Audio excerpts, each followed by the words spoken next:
राम सिया राम जय जय राम। सारे सुख संसार दिखाए सजनी, सुखी सजन बिन नाव। बादल गरज गरज गिर छाए, खेती हरी झरन बिन नाव। पक्षी पिंजड़े में अकुलाए, सच्ची मौज गगन बिन नाए। जीवन है बस जीवन धन से, जीवन जीवन धन बिन नाए। इन्हीं विचारों में हुई जब अत्यंत अधीर, आत्मघात करने चली तब गंगा के तीर। हुई कूदने को जब भी उस जल में तैयार, पीछे से तब कान में आई एक पुकार।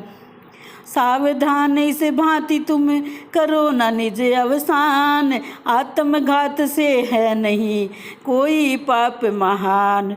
सीता ठहरी पीछे मुड़कर देखा, कोई मुनि आते हैं, जो नाव डूबती हो उसको मांझी ही पार लगाते हैं।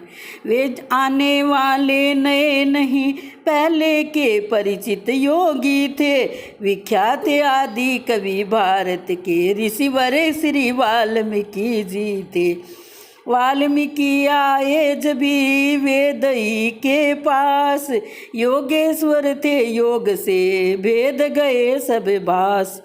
बोले बेटी धीरज रखो, यूँ प्राण गंवाना ठीक नहीं, संकट में या संघर्षों में पागल बन जाना ठीक नहीं।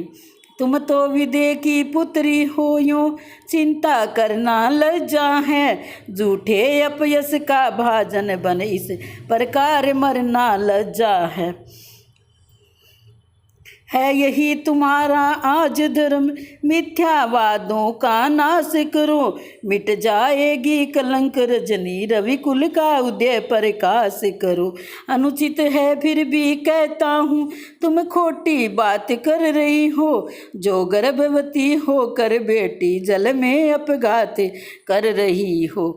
जाग उठी श्री जानकी सुनकर ऐसे बैन, फिर बोली मुनिराज से कर कुछ नीचे नैन। क्या था हो गया मुझे क्या था, क्या सचमुच डूब रही थी मैं, कुछ ध्यान नहीं क्या थे विचार जिनमें अब तलक बही थी मैं। वेदई ठोर चाहती थी रघुकुल की लाज बचाने को, जीवन ही में दूसरी बार फिर पतिव्रत दिखलाने को। इतने में बहने लगा फिर नैनों में नीर, देख न सके दयालु मुनि तपत हृदय की पीड़। सोचा इस संसार की है अलबेली चाल, कोई कहीं बहाल है कोई है बेहाल। जिसका पति अवध नरेश्वर है, जो अवधेश्वरी कहलाती है, वही मारी मारी फिरती रहने को ठोर न पाती है।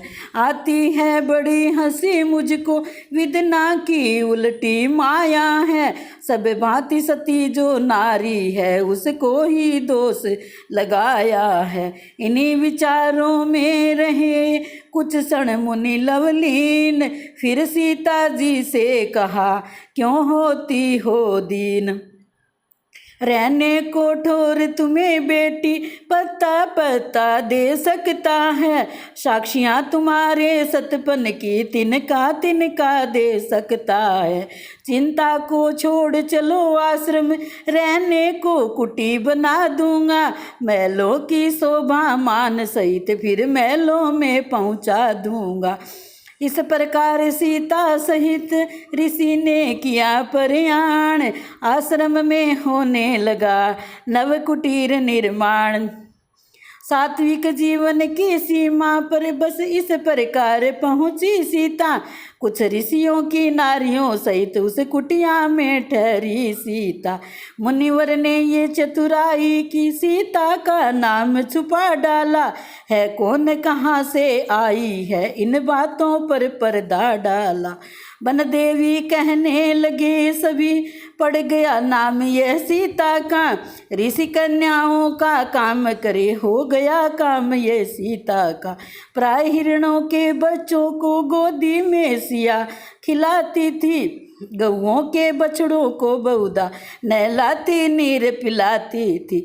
ऋषि आश्रम की फुलवारी को खुद आप निराया करती थी। उन छोटे छोटे पौधों में पानी पहुँचाया करती थी। वे तुलसी के, वे बेले के, वे बिलवे आंवले के बिरवे, वे जुरी गुलाब चमेली के, केतकी के वड़े के बिरवे, 12 मासी से होकर कुछ दिन खूब लहक उठे। बन देवी का कर लगते ही बन के सब फूल महक उठे। हर ऋतु के फूल फूलने पर कायम हो गई बहारियाँ। हर रोज हवा से रहती थी वीणा की सी झनकारियाँ। इस प्रकार जब कुटी में बीत गए कुछ मास, तब मंगल का मोद का समय आ गया पास। गऊओं हिरणों के बच्चों में आनंद अपार हुआ पैदा। केलों बिलवों के वृक्षों में कुछ अजब निखार हुआ पैदा। भूतल की सभी वस्तुओं में नूतनता आज समाई है।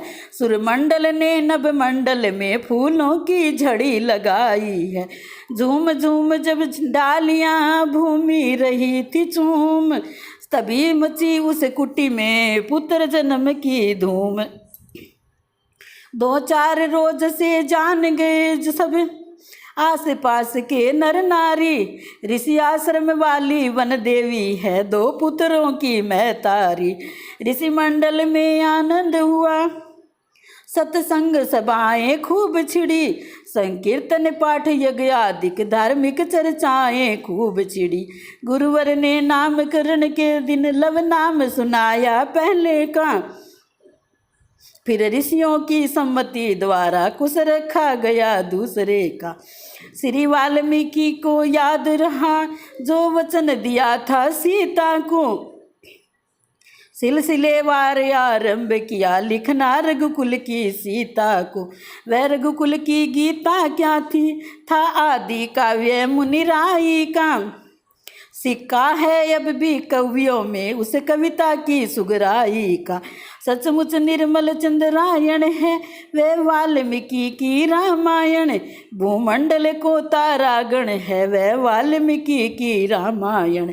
जिस रामायण के रहने से अब भी ये भारत उज्जवल है, उसकी परिपूर्ण लिखे महिमा ये कहाँ लेखनी में बल है।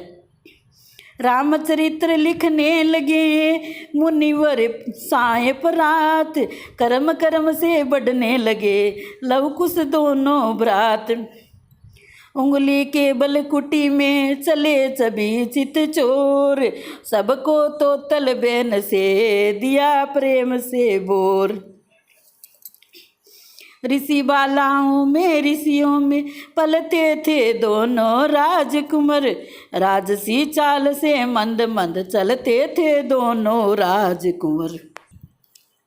चुपके से वेद उठा लाते माँ के समीप पढ़ने लगते, जब कोई उन्हें छीनता तो आगे से बढ़कर लड़ने लगते। पुचकारी पर पुचकारे थे, चिल्लाने पर चिल्लाते थे, माता या गुरु मनाते जब तब कहीं तनिक मनवाते थे। पति भगता सीता को अब भी स्वामी का विरह रुलाता था, पर दोनों शिशुओं के कारण सुख सहित समय कट जाता था। 8 वर्ष के हो गए जब दोनों भ्रात, मुनि तब समझाने लगे धर्म कर्म की बात। दोनों ही बलदायी विधि से करते थे नित्य कर्म अपना, विद्या के साथ बालार्जन भी समझे थे मुख्य धर्म अपना।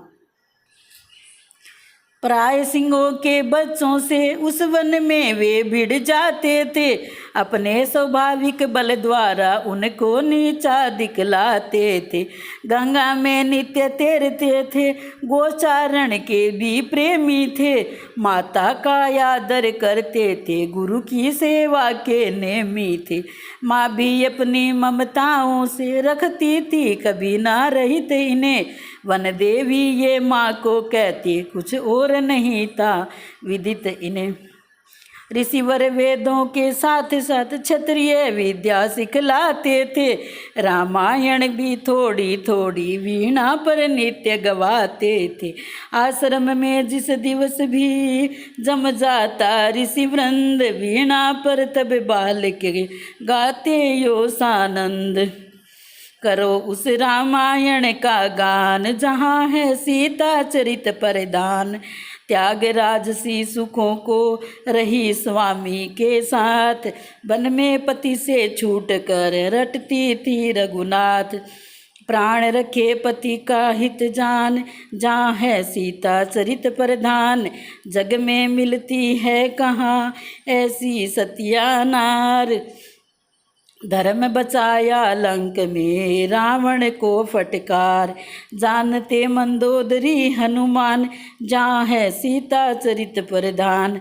पति ने मिलने के समय मूंद लिए थे नैन, तब कूदी थी आग में होकर अति बेचैन। साक्षी दीपावक ने आन, जहाँ है सीता चरित प्रधान। जिनके सुनने मात्र से होते कर्ण पवित्र, रतन रूप है जगत की, रतन रूप है जगत को ही सिया चरित्र। उसका मोहन करे बखान, जहाँ है सीता चरित महाप्रधान। राम सिया राम जय जय राम, राम सिया राम जय जय।